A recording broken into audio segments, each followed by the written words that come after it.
कलम हो तो स्याही न रहे।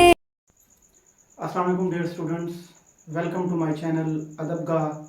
मैं आपका chemistry teacher Shahzaman Akbar.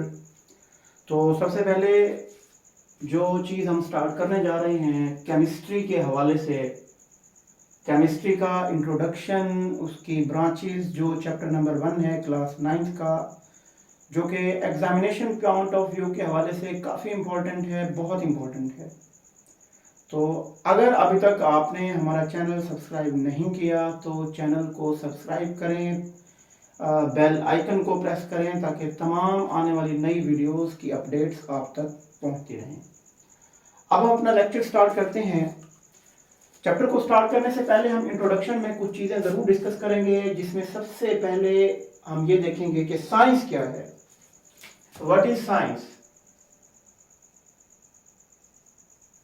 Science के बारे में आमतौर पर बच्चे क्या करते हैं, जो डेफिनेशन बायोलॉजी में लिखी हुई है, जो डेफिनेशन फिजिक्स के अंदर लिखी हुई है, या जहां से जो डेफिनेशंस वो पढ़ते हैं वही लिख देते हैं।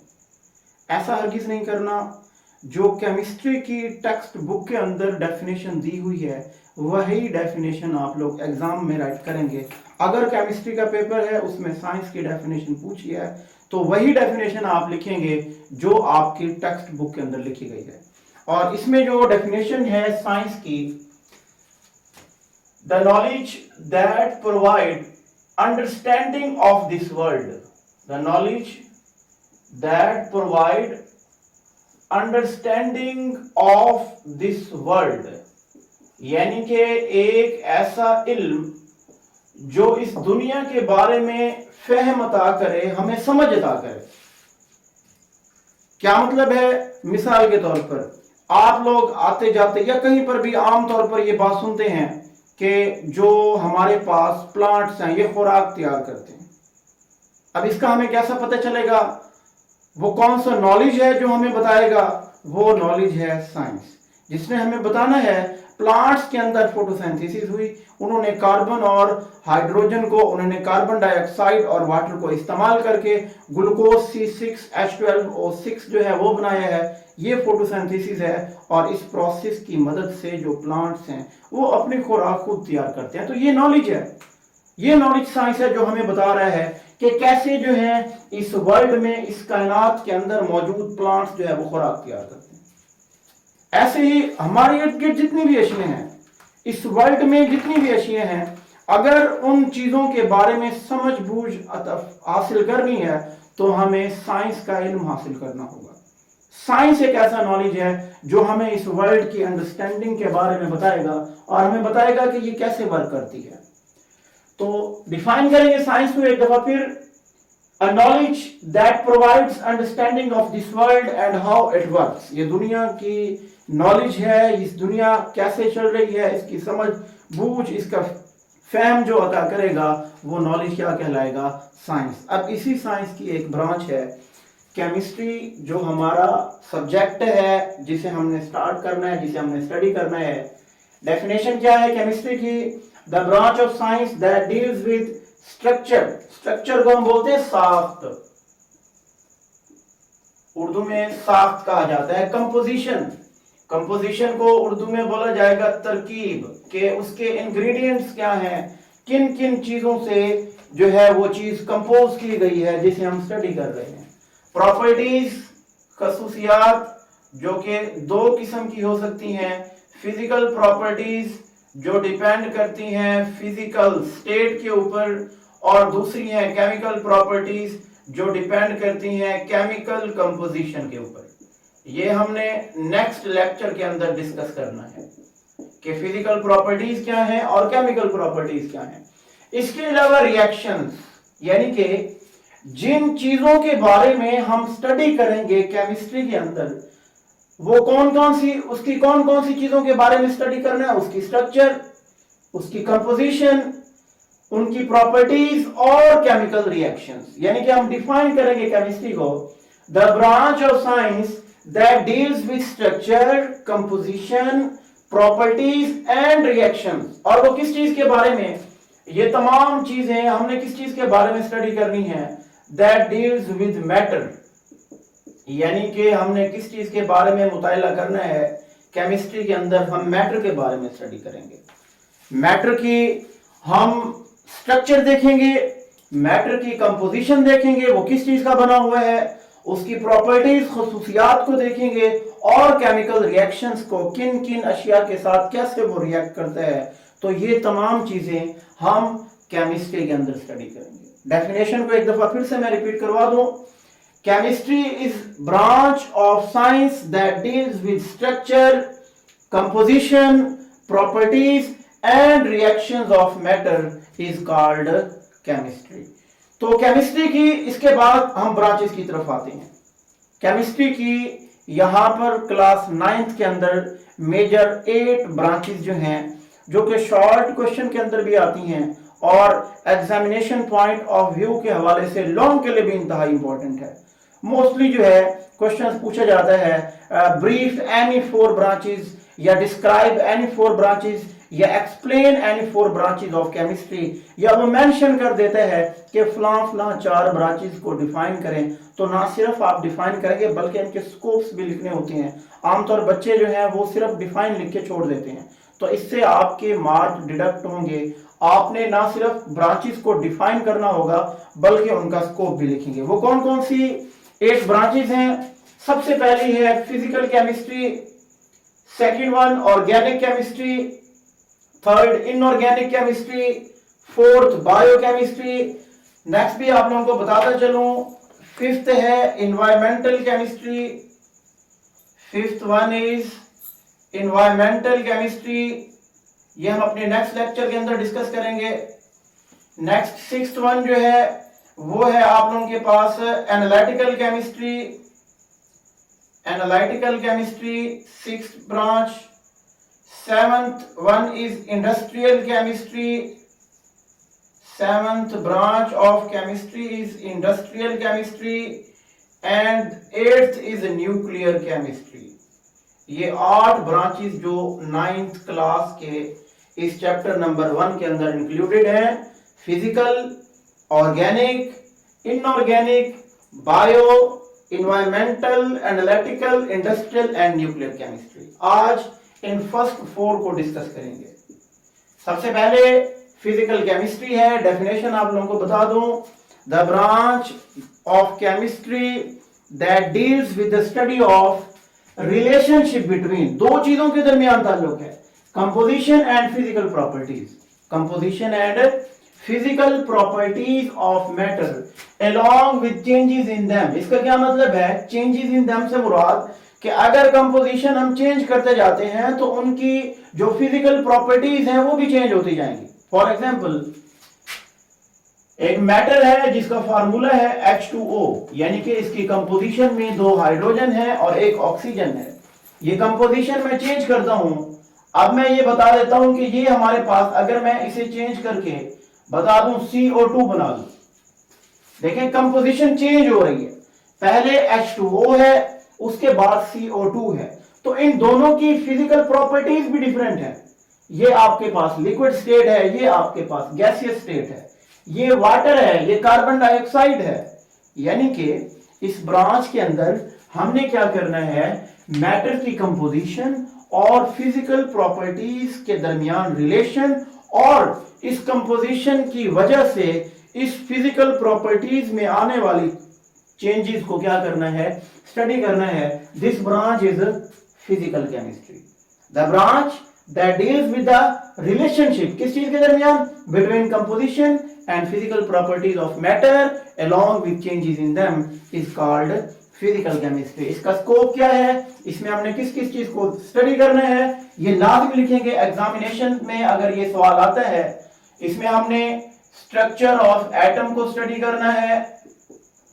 स्ट्रक्चर ऑफ एटम की साख किन किन अशिया पर मुश्तमिल है, कैसा है एटम, इसके अलावा एटम से बनने वाले मॉलिक्यूल्स, फॉर्मेशन ऑफ मॉलिक्यूल्स को हम स्टडी करेंगे। इसके अलावा अगर मैं बताऊं तो properties of gases, liquids, solids और मैटर के ऊपर रेडिएशन एंड टेम्परेचर का इफेक्ट, यानी कि इन चीजों की वजह से मैटर में क्या क्या चेंजेस आती हैं, ये तमाम हम कौन सी ब्रांच के अंदर डिस्कस करेंगे? We will discuss in the physical chemistry. दोबारा बता दूं, ऐसी ब्रांच जिसमें मैटर की कंपोजिशन और फिजिकल प्रॉपर्टीज के दरमियान रिलेशन और इनमें पैदा होने वाली तब्दीलियों का मुताला किया जाता है। इसमें किस किस चीज का मुताला करना है? एटम की साख, मॉलिक्यूल्स की बनावट या कैसे बनते हैं, गैसेस, लिक्विड्स और सॉलिड्स का बिहेवियर या हम कह सकते हैं इनकी प्रॉपर्टीज। इसके अलावा मैटर के ऊपर रेडिएशंस एंड टेम्परेचर के इफेक्ट को फिजिकल केमिस्ट्री के अंदर स्टडी किया जाएगा। यानी कि अगर वो आपसे सवाल पूछता है एग्जामिनर कि which branch of chemistry deals with the study of, या in which branch we study behaviour of gases, liquids and solids, तो वो कौन सी ब्रांच होगी? This is physical chemistry. बात समझ आ गई? यानी कि इस तरह का एमसीक्यूज भी पूछा जा सकता है। नेक्स्ट ब्रांच है organic chemistry, the branch of chemistry that deals with the study of covalent compounds of carbon and hydrogen, जो कार्बन और हाइड्रोजन के covalent compounds and their derivatives, derivatives को उर्दू में बोला जाता है माखज, यानी कि इनसे बनने वाले, कार्बन और हाइड्रोजन से बनने वाले कंपाउंड्स। मिसाल के तौर पर कोवेलेंट कंपाउंड्स पहले बता दूं आप लोगों को, कोवेलेंट कंपाउंड्स क्या होते हैं? कोवेलेंट बॉन्ड एक हमारे पास डिटेल टॉपिक है जो 9th क्लास के चैप्टर का हिस्सा है। यहां पर सिर्फ आप लोगों को कोवेलेंट कंपाउंड एक चीज ऐड करता चलूं कि a compound that is formed due to covalent bond, due to covalent bond के नतीजे में, यानी कि जब कार्बन और हाइड्रोजन के दरमियान कोवेलेंट बॉन्ड बनेगा तो उसके नतीजे में बनेगा कोवेलेंट कंपाउंड, और वो कार्बन और हाइड्रोजन के जो कोवेलेंट कंपाउंड्स हैं और इन कोवेलेंट कंपाउंड्स के जो डेरिवेटिव्स होंगे उन्हें हम स्टडी करेंगे ऑर्गेनिक केमिस्ट्री के अंदर। मिसाल के तौर पर कार्बन हाइड्रोजन का कोवेलेंट कंपाउंड है मीथेन CH4। अगर मैं डेरिवेटिव की बात करूं, यानी कि अगर मैं इसमें से डिराइव करूं कोई चीज, हाइड्रोजन की जगह मैं करता हूं कि CH3OH लगा देता हूं, जिसे हम मेथनॉल बोलते हैं या मिथाइल अल्कोहल भी कह सकते हैं। यानी कि ये कार्बन हाइड्रोजन का कोवेलेंट कंपाउंड है और ये इसका डेरिवेटिव है। सादा लफ्जों में कहें कि जो गन्ना है वो कोवेलेंट कंपाउंड है और उससे अखज क्या करते हैं? चीनी। उससे क्या अखज करते हैं? गुड़। यानी कि ये दो डेरिवेटिव्स हैं। मेजर जो चीज है वो है शुगर की। ऐसे ही मेजर कंपाउंड जो है वो है आपके पास मीथेन, जो कार्बन हाइड्रोजन का कोवेलेंट कंपाउंड है और इसका डेरिवेटिव क्या है? मेथनॉल, यानी कि मिथाइल अल्कोहल। तो ऑर्गेनिक केमिस्ट्री के अंदर हमने कार्बन हाइड्रोजन के ये कोवेलेंट कंपाउंड्स और इसके अलावा इनके डेरिवेटिव्स को भी क्या करना होगा? स्टडी करना होगा। तो ये ब्रांच कहलाएगी ऑर्गेनिक केमिस्ट्री। इसका स्कोप कहां कहां पर है ये मैं आप लोगों को बताता चलूं कि कोवेलेंट कंपाउंड में इस ऑर्गेनिक केमिस्ट्री के अंदर हमने पढ़ना होगा फार्मास्यूटिकल इंडस्ट्रीज, ऐसे ही हम कह सकते हैं मेडिसिन एटसेट्रा। स्कोप लाजिम लिखना है। नेक्स्ट ब्रांच कौन सी है? Inorganic chemistry. इनऑर्गेनिक केमिस्ट्री में कार्बन हाइड्रोजन के कोवेलेंट कंपाउंड्स के अलावा बाकी जितने एलिमेंट्स और उनके जो कंपाउंड्स होंगे उन्हें हम कौन सी ब्रांच के अंदर स्टडी करेंगे? इनऑर्गेनिक केमिस्ट्री के अंदर। यानी कि डेफिनेशन क्या होगी? Branch of chemistry that deals with the study of all elements and there compounds, all elements and their compounds, branch of chemistry that deals with the study of all elements and their compounds except covalent compounds of carbon and hydrogen. Carbon hydrogen के covalent compounds और इनके derivatives के अलावा बाकी जितने elements और उनके compounds होंगे उन्हें हम कहां पर स्टडी करेंगे? इनऑर्गेनिक केमिस्ट्री के अंदर। इसका स्कोप क्या है, कहां कहां पर हम इसे अप्लाई करते हैं, इसकी एप्लीकेशंस क्या हैं? इसकी एप्लीकेशंस में होंगे सेरामिक्स, इसकी एप्लीकेशन में है मेटलर्जी। मेटलर्जी हम बोलते हैं extraction of metal from ores, जो कि 10th केमिस्ट्री का लास्ट चैप्टर है। ओर्स से मेटल को अलहदा करना मेटलर्जी कहलाता है। इसके अलावा ग्लास, शीशा साजी के अंदर, सीमेंट के अंदर, यहां पर हमने क्या चीजें अप्लाई करनी है, सेरामिक ज़रूफ साजी को बोला जाता है, यानी कि यहां पर हमने इनऑर्गेनिक केमिस्ट्री को अप्लाई करना है। आज के हमारे इस लेक्चर का लास्ट जो ब्रांच है वो है बायोकेमिस्ट्री। बायोकेमिस्ट्री क्या है? Branch that deals with the study of structure, properties and reactions. Structure, properties and reactions किस चीज के? Of substances found in living organisms, यानी कि वो अशिया जो जानदारों के अंदर पाई जाएंगी, यानी कि बायो और केमिस्ट्री का कॉम्बिनेशन है ये। जानदारों में पाई जाने वाली जितनी भी अशियां हैं, उनकी स्ट्रक्चर, उनकी प्रॉपर्टीज और उनके रिएक्शंस को हम कौन सी ब्रांच के अंदर स्टडी करते हैं? बायोकेमिस्ट्री में। Branch of chemistry that deals with the study of, branch of chemistry that deals with the study of structure, properties and reactions of substances found in living organisms is called biochemistry। अब वो कौन कौन सी अशिया है जो जानदारों के अंदर पाई जाती हैं? अगर हम उनकी एग्जांपल देखें तो उसमें इंक्लूडेड हैं कार्बोहाइड्रेट्स, जो कि लिविंग ऑर्गेनिजम्स के अंदर पाए जाते हैं। इसके अलावा प्रोटीन्स लिविंग ऑर्गेनिजम्स के अंदर पाई जाती हैं। Fats and oils living organisms का हिस्सा है। न्यूक्लिक एसिड्स लिविंग ऑर्गेनिजम्स का हिस्सा है। विटामिन्स लिविंग ऑर्गेनिजम्स में पाई जाने वाली सब्सटेंसेस हैं, एटसेट्रा, बहुत सारी सब्सटेंसेस हैं।